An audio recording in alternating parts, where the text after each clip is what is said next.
అంటే పార్టీ మీ అధిష్టానం మీ యొక్క మీ వ్యవహార శైలిని, మీ పనిని గుర్తించి ఈ రోజున మీకు ఒక పదవి ఇచ్చింది, పొలిట్ బ్యూరో అని. మీ వ్యవహార శైలి గురించి ఏం చెప్తారు? మీ పని విధానం, మీరు పార్టీకి డెడికేట్గా పనిచేసిన విధానం. అంటే పార్టీలో ఇంతకాలం మీ జర్నీలో గత 5 ఏళ్ల పాటు గతంలో వైసీపీ పార్టీ అధికారంగా వచ్చింది. అప్పుడు స్థానిక ఎమ్మెల్యే ఆర్కే ఉన్నారు, రామకృష్ణారెడ్డి. ఆ టైంలో మీరు ఎలాంటి స్ట్రగుల్స్ ఏమైనా అనిపించారా? ఏమైనా ఇబ్బందులను ఫేస్ చేశారా? గతంలో ఒడిదుడుకులు, గతంలో ఇక్కడ గంజి చిరంజీవి గారు ఉన్నప్పుడు కానీ, గతంలో టీడీపీ పరిస్థితి ఉన్నప్పుడు కానీ మీరు ఎదుర్కొన్న అనుభవాలు ఏంటి? అసలు ఆ టైంలో మీరు ఏమైనా ఆటుపోట్లు ఏం చెప్తారు మీరు? నేను 2014 ఎన్నికల్లో తెలుగుదేశం అభ్యర్థి ఇక్కడ 12 ఓట్లతో ఓడిపోయారు. తర్వాత 2019లో గౌరవ నారా లోకేష్ గారు పోటీ చేశారు. అప్పుడు కూడా ఒక 5,000తో మనం ఎమ్మెల్యేను కోల్పోయాం. ఇక్కడ నేను ఒక్కటే చెప్పదలుచుకున్నా, తెలుగుదేశం పార్టీ ఏ బాధ్యత అప్పచెప్పినా, ఇక్కడ ఎవరు పార్టీ ఇన్ఛార్జ్ ఉన్నా, ఆ రోజు 1983లో మొట్టమొదటిసారిగా డాక్టర్ ఎంఎస్ఎస్ కోటేశ్వరరావు గారు తెలుగుదేశం అభ్యర్థిగా పోటీ చేశారు. అది మొదలు ఎటువంటి సపోర్టు చిన్నతనంలో నేను చేశానంటే ఆ రకంగా తిరిగాను. తర్వాత రెండోసారి మీ అందరికీ తెలుసు, మధ్యంతర ఎన్నికలు వచ్చినాయి. అప్పుడు కూడా డాక్టర్ ఎంఎస్ఎస్ కోటేశ్వరరావు గారు పోటీ చేశారు.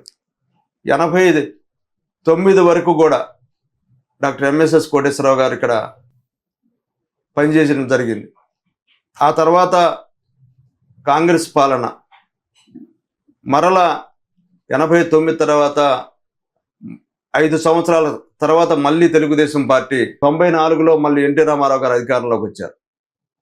ఆ తర్వాత చంద్రబాబు గారు ఈ రకంగా అధికారంలోకి వచ్చిన తర్వాత మంగళగిరి నియోజకవర్గంలో ఎమ్మెల్యేగా ఇతర మిత్రపక్షాలకు ఇవ్వటం, వాళ్ళకు కూడా సపోర్ట్ చేసుకుంటూ రావటం, ఎన్ని చేసినా పార్టీ ఇక్కడ పటిష్టంగా ఎవరు ఇన్ఛార్జిగా ఉన్నా, డాక్టర్ ఎంఎస్ఎస్ కోటేశ్వరరావు గారు చాలాసార్లు ఇక్కడ ఇన్ఛార్జిగా పనిచేశారు.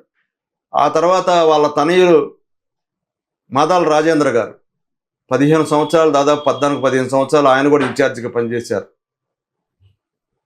తర్వాత గంజి చిరంజీవి, పోతినేని శ్రీనివాసరావు గారు, తర్వాత గౌరవ మన లోకేష్ గారు, ఇలా ఎవ్వరు ఆ స్థానంలో ఉండి పార్టీకి ఇటువంటి కార్యక్రమాల్లో పాల్గొనాలని ఆదేశిస్తే వాటికి కట్టుబడి పనిచేశాం. పార్టీకి గౌరవం వచ్చేట్టే వ్యవహరించాను తప్ప ఎక్కడా కూడా మాట వచ్చే పరిస్థితి నేను తీసుకురా.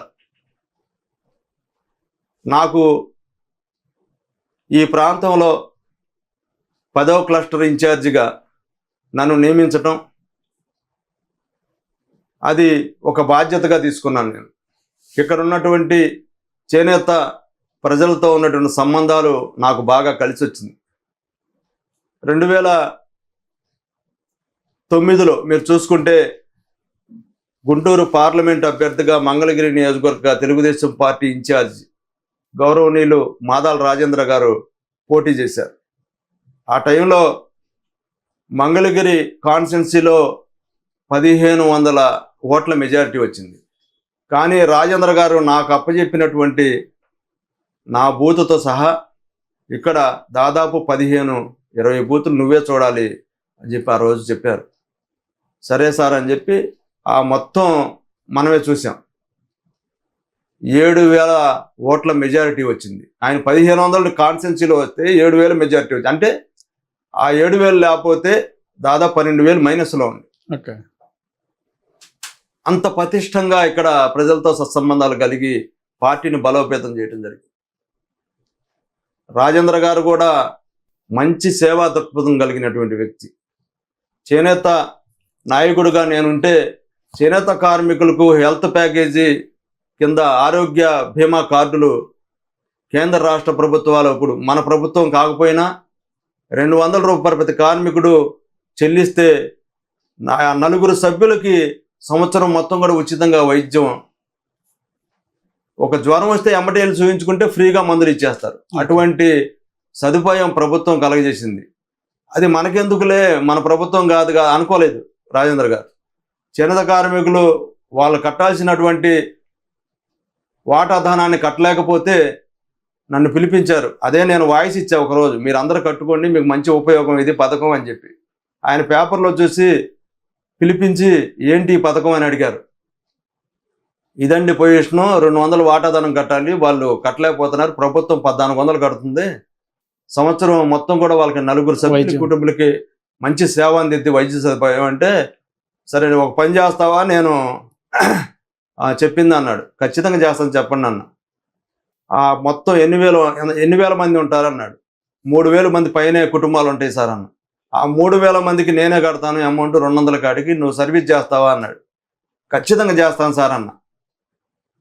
ఆ రోజు మొత్తం అమౌంట్ చెక్కు తీస్తే నేను వాళ్ళకి ఐసిఐసిఐ లోంబార్డ్ వాళ్ళకి చెల్లించి ఆ కార్డులు తెప్పించి మొత్తం పంపిణీ చేసి ఇవాళ పటిష్టమైనటువంటి నిర్మాణంలో ఉందంటే చేనేత ప్రజల్లో ఆ కార్డులు ఉపయోగించినటువంటి పరిస్థితి, ఆ విశ్వాసం ఇప్పుడు చెక్కు చెదరలేదు. 2014లో తెలుగుదేశం అభ్యర్థి పోటీ చేస్తే 12 ఓట్లతో ఓడిపోయారు. నా క్లస్టర్ పరిధిలో 7200 మెజారిటీ వచ్చింది. సార్ అప్పుడు 2014 ఎన్నికల టైంలో అప్పుడు ఆనాటి పార్టీ చంద్రబాబు నాయుడు గారు చేనేత వర్గాలకు సీట్ ఇవ్వమన్నప్పుడు మీరే ఆ రోజున ఎందుకు గంజి చిరంజీవి గారిని తీసుకొచ్చి పార్టీలో తీసుకోవడం జరిగింది? మీరు ఎందుకు ఆ రోజున పోటీ చేయాలని ఆలోచన ఎందుకు రాలేదు? అంటే ఆ రోజున పార్టీ పెద్దలతో మాట్లాడింది మీరే, ఫైట్ చేసి చిరంజీవి గారిని పార్టీ ముందు తీసుకొచ్చారు, తెర ముందుకు వచ్చారు ఆయన. అయితే ఇందులో ఏంటంటే నేను పార్టీ గెలుపు ముఖ్యం, వ్యక్తిగా నా మీద విశ్వాసం ఉంది ప్రజలకి. కానీ ఇవాళ ఎన్నికల పరిస్థితి మీరు చూస్తున్నారు, అన్ని ఆయుధాలు ఉండాలి. నేను ఆర్థిక బలవంతుడిని కాదు, నేను ఒక సామాన్య చేనేత కుటుంబానికి చెందినవాడిని. అందుకనే ఏదైనా సరే అన్ని ఆయుధాలు ఉండందే ఇవాళ గెలుపు సాధ్యం కాదు. ఇచ్చేది చాలా సంవత్సరాల తర్వాత ఇక్కడ వేవరకు ఒక అసెంబ్లీ సీట్ వస్తుంది, చంద్రబాబు గారు ఆ నిర్ణయం తీసుకున్నారని చెప్పి ఆ రోజు మరి అటువంటి నిర్ణయం తీసుకోవాల్సి వచ్చింది. మరి అదే నా దగ్గర నిజంగానే ఆర్థిక బలం ఉంటే నేను ఖచ్చితంగా ఇంకొకళ్ళ రూట్ వెళ్ళేవాడిని కాదు. గౌరవ నిమ్మల కృష్ణప్ప గారిని తీసుకొని చంద్రబాబు గారితో మాట్లాడి మరి ఆ సీట్ ఇప్పించడం జరిగింది.